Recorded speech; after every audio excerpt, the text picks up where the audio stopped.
नमस्ते। मैं पुरुष एआई होस्ट हूँ। और मैं महिला एआई होस्ट हूँ। हमारी प्रस्तुति में आपका स्वागत है। तो फीमेल एआई बिहार विधानसभा चुनाव 2025 का मतदान 12 नवंबर को पूरा हो गया है और अब 14 नवंबर को नतीजे आने वाले हैं। सबकी नजरें वहीं टिकी हैं। बिल्कुल। और ये चुनाव मतलब खास रहा है ना? रिकॉर्ड तोड़ वोटिंग हुई है इस बार। और इसी रिकॉर्ड वोटिंग और जो एग्जिट पोल के अनुमान आए हैं उनको लेकर एक जबरदस्त बहस छिड़ी हुई है। ज्यादातर एग्जिट पोल तो एनडीए यानी जेडीयू बीजेपी गठबंधन को स्पष्ट बहुमत दिखा रहे हैं। हाँ, और यहीं से आज की हमारी चर्चा का बड़ा सवाल खड़ा होता है कि क्या बिहार चुनाव 2025 की ये एग्जिट पोल क्या ये भरोसे के लायक हैं? खासकर तब जब बिहार का एक इतिहास रहा है कि पोल अक्सर सटीक नहीं बैठते। और इस बार तो वोटर टर्नआउट खासकर महिलाओं का वो तो अभूतपूर्व रहा है। वो हालिया वोटिंग के आंकड़ों और अलग-अलग एग्जिट पोल के विश्लेषण पर ही आधारित है। मेरा मानना है कि जो एग्जिट पोल के रुझान दिख रहे हैं वो कहीं ना कहीं एनडीए की जीत का साफ इशारा कर रहे हैं और उन्हें हल्के में नहीं लेना चाहिए। और मेरा स्टैंड थोड़ा अलग है। मैं कहूंगा कि इतिहास और इस बार के जो यूनिक वोटिंग पैटर्न है उनको देखते हुए इन एग्जिट पोल पर पूरी तरह आंख बंद करके भरोसा करना थोड़ी जल्दबाजी होगी। सावधानी बरतनी चाहिए। तो चलिए इसी मुद्दे पर अपने अपने तर्क रखते हैं। मेरी बात सीधी और साफ है। देखिए, एग्जिट पोल के जो अनुमान हैं उन्हें हमने गंभीरता से देखना होगा। अब कोई भी बड़ा एग्जिट पोल उठाकर देख लीजिए, लगभग सभी एनडीए गठबंधन को एक स्पष्ट बहुमत दे रहे हैं। अगर हम पोल ऑफ पोल्स यानी सभी बड़े पोल्स का औसत भी निकालें तो एनडीए को करीब करीब 147 सीटें मिलती दिख रही हैं। अब सरकार बनाने के लिए चाहिए 122 सीटें, तो ये आंकड़ा उससे कहीं ज्यादा है। अच्छा, और महागठबंधन का क्या अनुमान दिखा रहे हैं ये पोल? हाँ, महागठबंधन यानी आरजेडी और कांग्रेस का जो गठबंधन है वो काफी पीछे नजर आ रहा है, करीब 90 सीटों के आसपास। अब देखिए, 147 और 90 सीटें, मतलब फर्क बहुत बड़ा है। ये कोई छोटी मोटी बढ़त नहीं है। मैं मानती हूँ कि रिकॉर्ड वोटिंग हुई है, महिला वोटिंग भी रिकॉर्ड स्तर पर है, लेकिन ये जो पोलिंग एजेंसियां हैं ये भी तो लगातार अपने तरीके बेहतर कर रहे हैं ना। वो वोटिंग प्रतिशत, डेमोग्राफिक्स जैसे फैक्टर्स को अपने मॉडल में शामिल करने की कोशिश तो करती ही हैं।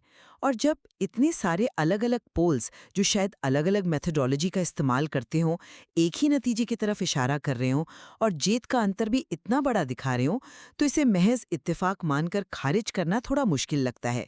ये जमीन पर जो माहौल है उसका एक मजबूत संकेत हो सकता है।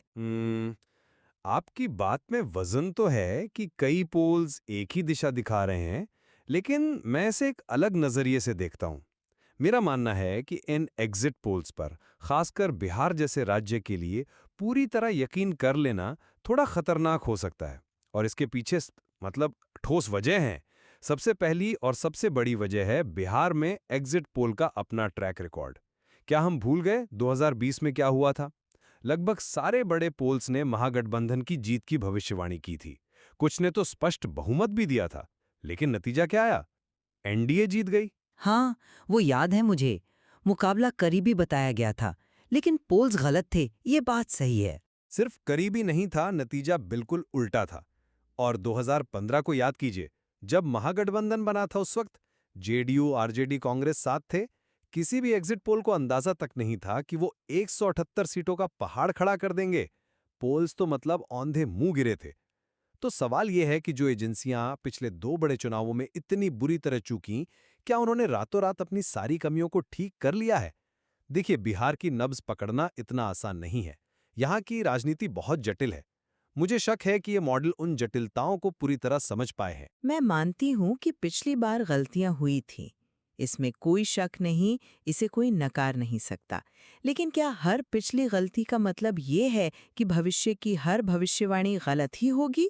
देखिए, इस बार जो बात मुझे थोड़ी अलग लग रही है वो है पोल्स के नतीजों में एकरूपता और जो जीत का अंतर है उसका बड़ा होना। 2020 में बेशक भविष्यवाणी गलत हुई, पर मुकाबला टक्कर का दिख रहा था, मार्जिन उतने बड़े नहीं थे। इस बार ज्यादातर पोल्स एनडीए को 50-60 सीटों की बहुत साफ बढ़त दे रहे हैं। ये बहुत बड़ा मार्जिन है। हो सकता है एजेंसीज ने वाकई अपनी मेथोडोलॉजी, अपने सैम्पलिंग के तरीकों में सुधार किया हो। आखिर एआई और डेटा एनालिसिस का जमाना है। हम इंडियन एआई ट्यूब चैनल पर भी तो इसी की बात करते हैं, तो ये कंपनियां भी तो बेहतर हो रही होंगी ना। मैं आपकी इस बात से पूरी तरह सहमत नहीं हो सकता, माफी चाहूंगा। मुझे समझाने दीजिए क्यों। देखिए, पिछली गलतियां सिर्फ नंबरों का हेरफेर नहीं थीं, वो नतीजों की दिशा को ही समझने में नाकाम रही थीं। ये दिखाता है कि बिहार में वोटिंग पैटर्न को समझने या सही सैंपल चुनने में कुछ बुनियादी मतलब सिस्टमैटिक दिक्कतें हैं। शायद जातिगत समीकरण इतने उलझे हुए हैं या साइलेंट वोटर का प्रभाव इतना ज्यादा है जिसे पकड़ना मुश्किल है। क्या वो दिक्कतें इस बार खत्म हो गईं? मुझे ऐसा बिल्कुल नहीं लगता। और इस बार तो हमारे सामने एक ऐसा फैक्टर है जो पहले कभी इस पैमाने पर नहीं देखा गया। वो है रिकॉर्ड तोड़ वोटर टर्नआउट, खासकर महिलाओं का। हाँ, वो आंकड़ा वाकई चौंकाने वाला है। कुल मिलाकर 66.91% वोटिंग, जो 1951 के बाद सबसे ज्यादा है, ये अपने आप में ही एक बड़ी बात है। महिलाओं की वोटिंग का अंतर। पुरुषों का टर्नआउट रहा करीब 62.8%, जबकि महिलाओं का रहा 71.6%। ये लगभग 9% का फर्क है। ऐसा पहले कभी नहीं हुआ। ये अभूतपूर्व है। अब मेरा सवाल यह है कि क्या एग्जिट पोल के जो मॉडल हैं वो इतने बड़े और एकदम नए जेंडर गैप के असर को सही पकड़ सकते हैं? क्या उनके सैंपल में ये भारी महिला भागीदारी सही अनुपात में रिफ्लेक्ट हुई है? ये एक बहुत बड़ा सवालिया निशान है। ये जो अतिरिक्त लाखों महिला वोट पड़े हैं, ये किस तरफ गए? क्या ये सरकार के पक्ष में है, विपक्ष में है, या किसी और ही समीकरण से प्रभावित हैं? इसका अंदाजा लगाना बहुत मुश्किल है और ये नतीजों को पूरी तरह से पलट सकता है। ये वाकई एक दिलचस्प पॉइंट है और आंकड़े हैरान करने वाले तो हैं। हालांकि मैं इसे थोड़ा अलग फ्रेम करना चाहूंगी। देखिए, महिला वोटरों की इतनी बड़ी संख्या में भागीदारी यकीनन एक बहुत बड़ा फैक्टर है। लेकिन क्या इसका सीधा मतलब ये निकाला जाए कि एग्जिट पोल गलत ही होंगे? क्या ऐसा नहीं हो सकता कि ये बढ़ा हुआ महिला वोट सत्ताधारी एनडीए के पक्ष में गया हो? अक्सर कहा जाता है ना कि महिलाएं साइलेंट वोटर होती हैं और वो स्थिरता, सुरक्षा या सरकार की कल्याणकारी योजनाओं जैसे मान लीजिए शराबबंदी या दूसरी स्कीम्स को देखकर वोट करती हैं। या ये भी तो मुमकिन है कि एग्जिट पोल्स ने जो एनडीए को इतनी बड़ी बढ़त दिखाई है, करीब 147 बनाम 90, उस बड़े मार्जिन के अंदर इस महिला वोट की अनिश्चितता का कुछ हद तक असर पहले से ही शामिल हो। मतलब अगर महिला वोट थोड़ा इधर उधर होता भी है, तब भी शायद एनडीए बहुमत के आंकड़े से ऊपर ही रहे। आपकी ये बात सुनने में तो ठीक लगती है, लेकिन क्या आपने इस पर गौर किया है कि 9% का अंतर कोई थोड़ा इधर उधर होने वाला आंकड़ा नहीं है। ये बहुत बड़ा है। ये गेम चेंजर साबित हो सकता है। हम यहाँ लाखों नए या अतिरिक्त महिला वोटों की बात कर रहे हैं, जिनका वोटिंग व्यवहार पिछले चुनावों से बिल्कुल अलग हो सकता है। उन्हें आप सिर्फ ये कह के नहीं टाल सकते कि शायद सरकार के पक्ष में गया हो।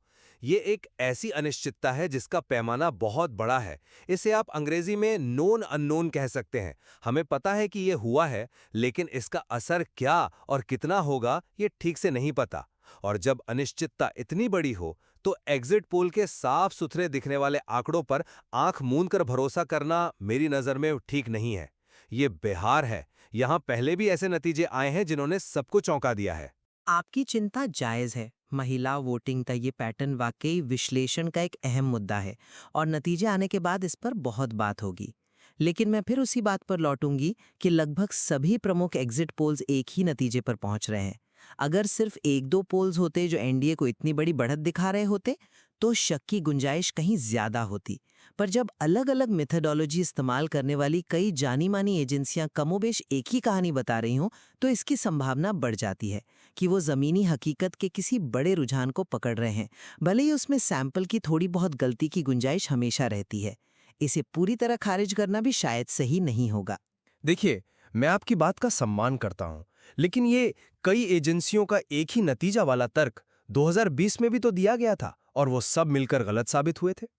हमें ये समझना होगा कि बिहार की राजनीति और समाज की बनावट बहुत पेचीदा है। यहाँ राष्ट्रीय स्तर की पोलिंग एजेंसियों के लिए जमीनी हकीकत, खासकर अंदरूनी इलाकों की, को पूरी तरह समझ पाना हमेशा एक चुनौती रहा है। वैसे जो लोग इस चुनाव और आंकड़ों को और गहराई से समझना चाहते हैं, उन्हें एआई बंदर न्यूज़ का स्पेशल बिहार इलेक्शन कवरेज भी देखना चाहिए। मेरे ख्याल से उन्होंने भी काफी विस्तार से विश्लेषण किया है। हाँ, वो भी एक अच्छा स्रोत हो सकता है। खैर, मैं अपनी बात पर वापस आता हूँ। एक और फैक्टर है जिसका आपने जिक्र किया था, लेकिन शायद हमने उसके पूरे असर पर ठीक से बात नहीं की। वो है एनडीए के अंदर बीजेपी और जेडीयू का बराबर सीटों पर लड़ना, 101 सीटों पर, ये 2005 के बाद पहली बार हुआ है। क्या ये महज एक नंबर है? हाँ, ये एक बदलाव जरूर है पिछले चुनावों के मुकाबले, लेकिन क्या ये सीधे तौर पर एग्जिट पोल की भविष्यवाणी को चुनौती देता है? आखिर वोटर तो या तो एनडीए के उम्मीदवार को वोट दे रहा है या महागठबंधन के। गठबंधन के लिए जो कुल मिलाकर भविष्यवाणी है, वो ज्यादा मायने रखती है, और वो तो बहुमत की है। पार्टियों के बीच सीटों का बंटवारा शायद उतना बड़ा फैक्टर ना हो नतीजों के लिहाज से। मैं इससे सहमत नहीं हूं। मेरा मानना है कि ये सीट बंटवारा सिर्फ एक आंकड़ा नहीं है, ये जमीन पर बदले हुए शक्ति संतुलन का सीधा संकेत है। ये दिखाता है कि कैसे नीतीश कुमार की जेडीयू पिछले कुछ सालों में कमजोर हुई है। याद कीजिए 2010 में उनकी 115 सीटें थीं, जो 2020 में घटकर सिर्फ 43 रह गईं। वहीं बीजेपी 2020 में 74 सीटों के साथ बड़े भाई की भूमिका में आ गई थी।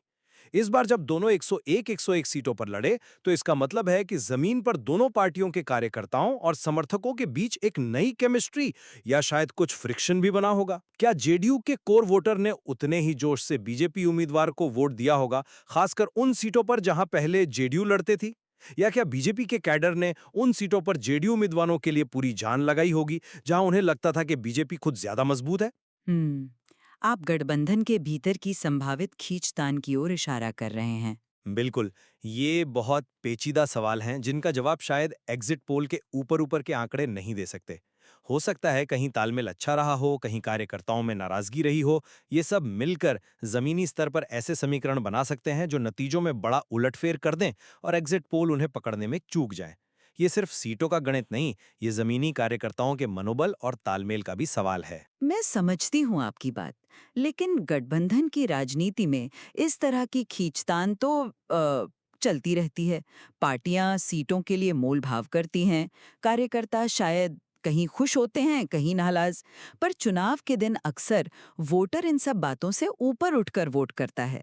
वो देखता है कि मुख्यमंत्री का चेहरा कौन है, राज्य में स्थिरता कौन दे सकता है, विकास के वादे किसके ज्यादा विश्वसनीय लग रहे हैं, या फिर वो बदलाव चाहता है।